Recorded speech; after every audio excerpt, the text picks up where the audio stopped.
Assalamualaikum warahmatullahi wabarakatuh. Perkenalkan, nama saya Sylvia Eka Safitri dengan nomor induk mahasiswa 21070269091. Tujuan dibuatnya video ini adalah untuk memenuhi tugas ujian tengah semester mata kuliah pendidikan gizi yang diampu oleh Ibu Puji Lestari. Sesi kali ini saya akan memberikan penyuluhan gizi lansia dengan disfagia.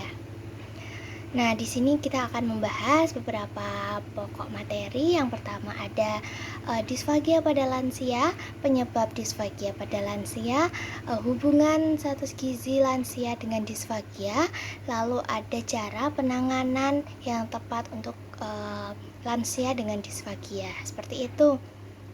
Untuk yang pertama, kita akan membahas tentang disfagia pada lansia. Disfagia merupakan kondisi yang menyebabkan kesulitan menelan makanan atau minuman dari mulut ke lambung.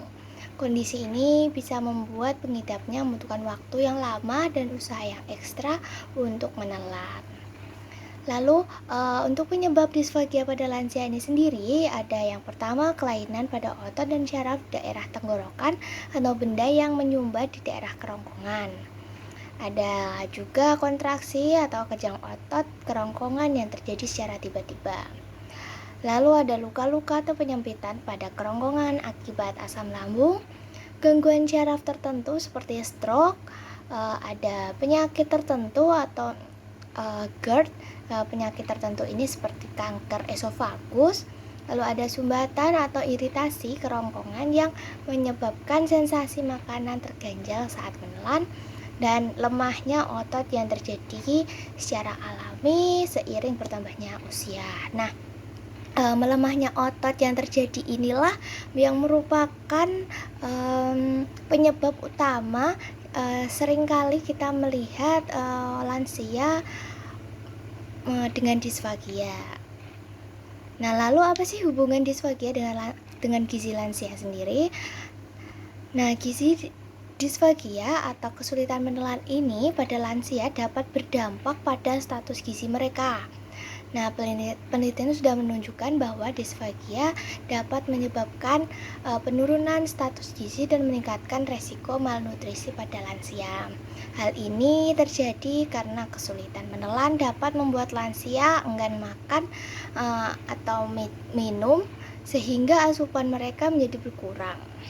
Selain itu, disfagia juga dapat menyebabkan makanan atau minuman terjebak di kerongkongan yang dapat menyebabkan nantinya ada aspirasi atau dan juga infeksi paru-paru. Seperti itu. Oleh karena itu, penting bagi lansia yang mengalami disfagia mendapatkan penanganan yang tepat dan memperhatikan asupan nutrisi mereka. Lalu apa sih cara dan penanganan disfagia pada lansia dengan prinsip ilmu gizi? Nah, adapun cara yang dapat kita lakukan yang pertama yaitu modifikasi tekstur dan konsistensi makanan dan minuman. Nah, makanan dan minuman dapat diolah menjadi tekstur yang lebih lembut dan mudah ditelan, seperti makanan yang dihaluskan dan minuman yang diencerkan. Nah, contohnya makanan yang bisa kita modif teksturnya seperti nasi, kita olah menjadi bubur, dan pengolahan sayur sendiri dapat diolah dengan cara direbus atau dikukus agar mendapatkan tekstur yang lebih lunak. Lalu pengolahan buah sendiri dapat dilakukan dengan cara dijus atau dilumatkan seperti pisang lumat. Nah, selanjutnya ada pemenuhan kebutuhan nutrisi dan evaluasi. Melakukan evaluasi nutrisi lengkap ini melibatkan penilaian status gizi termasuk pengukuran berat badan, tinggi badan, indeks massa tubuh atau BMI atau IMT, dan analisis konsumsi makanan sehari-hari. Penting untuk memahami tingkat kekurangan nutrisi yang mungkin terjadi akibat disfagia. Lalu perencanaan diet yang digunakan untuk memastikan pasien mendapatkan semua nutrisi yang dibutuhkan, termasuk peningkatan asupan protein, kalori, vitamin dan mineral tertentu. Ini perlu diperhatikan peningkatan kebutuhan zat gizi tubuhnya ya. Lalu yang terakhir adalah cara perubahan gaya makan. Nah, gaya makan sendiri, lansia disarankan untuk makan makanan dalam porsi kecil namun sering untuk memudahkan lansia dalam menelan, dalam proses menelannya. Lalu saat kita disfagia, lebih baik menghindari makanan yang sulit dikunyah seperti daging yang keras atau sayur-sayuran yang kasar.